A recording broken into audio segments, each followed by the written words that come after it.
Bail చేయాలి, అవసరమైతే ఆ బ్యారాజీని కూలగొట్టైనా సరే రాజకీయంగా లాభం పొందాలి అనే వికృతమైన అనే ఒక కుసంస్కారమైన ప్రభుత్వం, కుసంస్కారమైన పార్టీ బహుశా భారతదేశ చరిత్రలో ఒక కాంగ్రెస్ పార్టీ మాత్రమే. ఇక మీకు తెలుసు, కూల్చివేతలు అయితే మీరు చూస్తూనే ఉన్నారు. ఎంత పెద్ద ఎత్తున పేదల ఇండ్లు కూలగొడుతున్నారు ఇలా రాష్ట్రంలో మీరు చూస్తూ ఉన్నారు. ఒక్క దగ్గరని కాదు, మహబూబ్ నగర్తో ప్రారంభమైంది. నాకు గుర్తున్నది, అక్కడ పాపం దివ్యాంగులు కొంతమంది కాళ్ళు చేయాలి సక్క లేని వాళ్ళు వాళ్ళ కాలనీ కట్టుకుంటే వీళ్ళ ప్రభుత్వం వచ్చినాక మొట్టమొదటిసారి కూలగొట్టిందే ఆ దివ్యాంగుల కాలనీలో పోయి మొత్తం ఇళ్ళని కూలగొడితే మా సీనన్న పోయి వాళ్ళందరికీ అన్నం పెట్టి పాపం ఎండకు ఎండుతూ వానకు నానుతుంటే పోయి వాళ్లకు ఆశ్రయం ఇచ్చి కాపాడినాడు శ్రీనివాస్ గౌడ్ గారు. ఈ ప్రభుత్వం ఈ 2 ఏళ్లలో సాధించింది మాత్రం శూన్యం. తమ అసమర్థతను కప్పిపుచ్చుకోవడానికి, తమ చేతగాంతనాన్ని కప్పిపుచ్చుకోనికే వీళ్ళు కొత్త పల్లవి అందుకున్నారు. ఏమంటారు ఏమని అడిగితే, ఏమైందయ్యా రేవంత్ రెడ్డి గారు, 6 గ్యారంటీలు ఎందుకు అమలు చేయట్లేదు, నెలకు 2,500 రూపాయలు ఇస్తానంటివి కదా మహిళలకు, ఎందుకు ఇస్తలేవు, 100 రోజుల్లో ఇస్తానంటివి, మరి ఇప్పటికే 25 నెలలు అయిపోయింది, 700-800 రోజులు అయిపోయింది, ఎప్పుడు ఇస్తావు అంటే ఒక్కటే పట్టుకున్నారు ఇంకా డైలాగ్.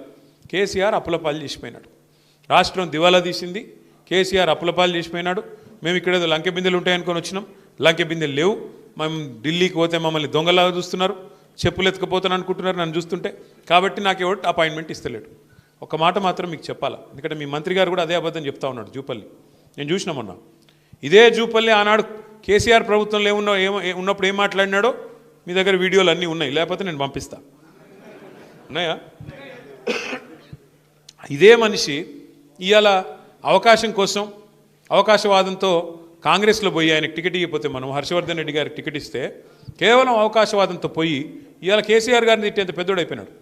ఒకనాడు కేసీఆర్ గారిని దేవుడు మా పాలమూరుకని పొగిడిన జూపల్లి ఇవాళ కేవలం స్వార్థం, కేవలం రాజకీయం కోసం అడ్డమైన అబద్ధాలు రేవంత్ రెడ్డి గురించి ఇలా మాట్లాడుతూ ఉన్నాడు. రేవంత్ రెడ్డి దేవుడు, ఇంద్రుడు, చంద్రుడు, ఆయన పదవిని కాపాడుకోనికే. ఎవరికి దేవుడు రేవంత్ రెడ్డి, ఎవరికి ఇంద్రుడు, ఎవరికి చంద్రుడు? ఏది మోసం చేసి మొత్తం రైతులందరినీ, ఒకరినిద్దరిని కాదు రైతులందరినీ మోసం చేసినాడు కదా. ఎన్ని మాటలు చెప్పినాడు కేసీఆర్ గారు. 2 పంటలకు రైతు బంధు ఇస్తే 3వ పంటకి ఇవ్వాలా అన్నాడు. 3వ పంటకి ఇవ్వవా నువ్వు రైతు బంధు అని మాట్లాడినాడు. మళ్ళీ ఇవాళ పరిస్థితి ఏంది? కేసీఆర్ గారు ఉన్నప్పుడు బ్రహ్మాండంగా మీరు అడగకుండానే నాటేసే కాలం వచ్చిందంటే చాలు ఫోన్లు టింగు టింగు మన మోగేది. 11 సార్లు 73,000 కోట్ల రూపాయలు 70 లక్షల రైతుల ఖాతాల్లో మీరు అడగకుండానే దరఖాస్తు పెట్టకుండానే పడ్డాయి. ఈరోజు ఏంది పరిస్థితి? రేవంత్ రెడ్డి ప్రభుత్వం వచ్చినాక, కాంగ్రెస్ ప్రభుత్వం వచ్చినాక ఒకటే